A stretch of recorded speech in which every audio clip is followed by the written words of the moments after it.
کہتے سویرے سویرے آیا تو کہنے لگا حضور مجھے توبہ کرا دیں، آج کے بعد نہ جھوٹ بولوں گا، نہ حرام کھاؤں گا، نہ شراب پیوں گا۔ تو کہتے ہیں جتنے لوگ بیٹھے تھے کان کھڑے ہو گئے، کہا تجھے کیا ہوا؟ کہنے لگا 11-12 سال کا نوجوان آیا مجھے توبہ کرا گیا، چڑھتی جوانی، 11-12 سال 14-15 سال کا بچہ مجھے توبہ کرا گیا۔ تو کہتے ہیں ہم محض حیرت ہوئے کہ اتنا سا بچہ؟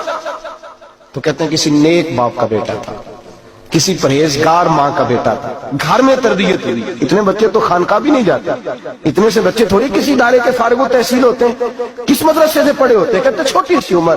تو کہا جناب آپ کو کیسے ملا؟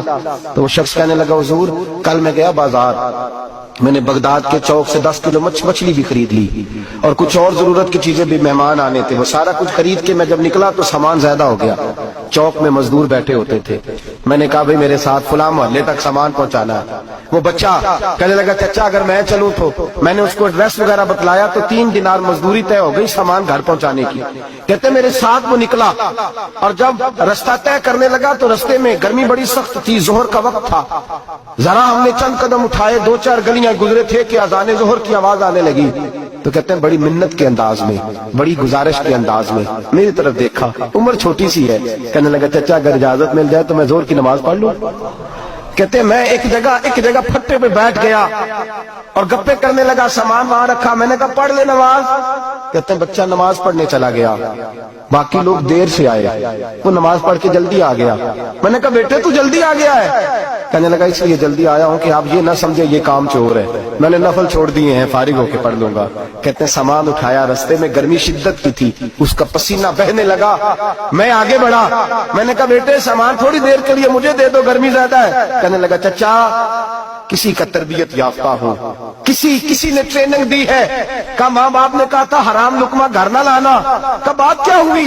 کہنے لگے میں آپ کو نہیں دے سکتا، اس لیے کہ 3 دینار مزدوری گھر پہنچانے کی طے کی ہے، اگر آپ اٹھائیں گے تو پھر میں پیسے پورے نہیں لوں گا۔ دامان نے توکل کی یہ خوبی ہے کہ اس پر پابند لگے ہوتے پر دھبے نہیں ہوتے، میں پھر مزدوری پوری نہیں لوں گا، پیسے کم لوں گا۔ کہتے ہیں میں محو حیرت ہو گیا، اس جوان کی بات نے میرے سارے وجود تھر تھر کما ڈالا کہ اس دور میں اس قسم کے لوگ۔ کہتے ہیں گھر لے گیا اس کو، میں سامان رکھا، میں نے کہا تم یہاں ٹھہرو میں 3 دینار مزدوری لاتا ہوں۔ کہتے ہیں پیسے لینے گیا تو بیوی کو بتایا بڑا نیک ہے، بڑا پرہیزگار جوان ہے، کہنے لگی روٹی پکی ہوئی ہے، اسے کہو دوپہر کا کھانا کھا لے۔ کہتے ہیں میں باہر گیا، 3 دینار تھمائے، میں نے کہا بیٹے ایک بات مانو گے؟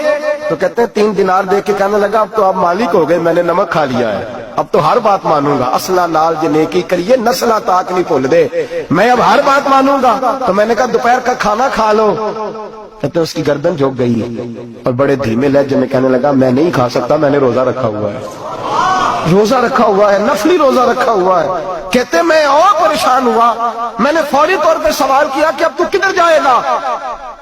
تو کہنے لگا اب میں کہیں نہیں جاؤں گا، میرے 1 دن کا خرچہ میرے ماں باپ نے جو ڈیوٹی لگائی ہے وہ 3 دینار ہے، پورا ہو گیا ہے، اب میں باقی جو وقت بچے گا یا قرآن پاک کی تلاوت کروں گا یا محمد عربی پہ درود و سلام پڑھوں گا، میں اب کوئی اور کام نہیں کروں گا۔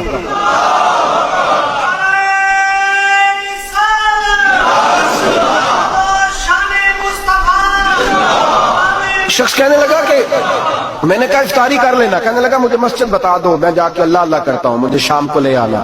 افطاری ہمارے ساتھ اس کی طے ہو گئی، مسجد چلا گیا، مغرب بعد لینے گیا تو کہنے لگا عشاء کے بعد آنا، اب تو میں نے پانی سے افطار کر لیا، کھانا کھانے جاؤں گا تو جماعت رہ جائے گی۔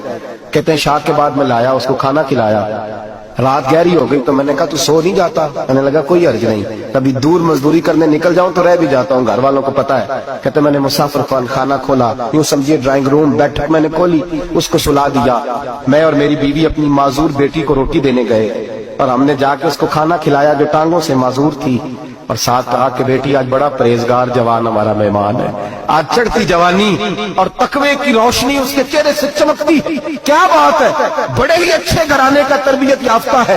کہتے ہیں بچی کو کھانا کھلا کے لوٹے، اپنے کمرے میں سو گئے، بیٹی اپنے کمرے میں لیٹ گئی، ترس گئے تھے کہ بیٹی قدموں پہ چلے۔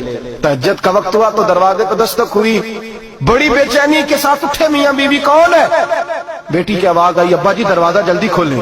کہتے ہیں کلیجے پھٹنے لگے، ذہن بکھرنے لگے، سوچے ہیں کہ وہ 2-1 منٹ ہمارے اوپر پہاڑ بننے لگے، دروازہ کھولا تو وہ بیٹی جس کے لیے ترس گئے تھے کبھی چلے گی، وہ اپنی ٹانگوں پہ کھڑی ہے۔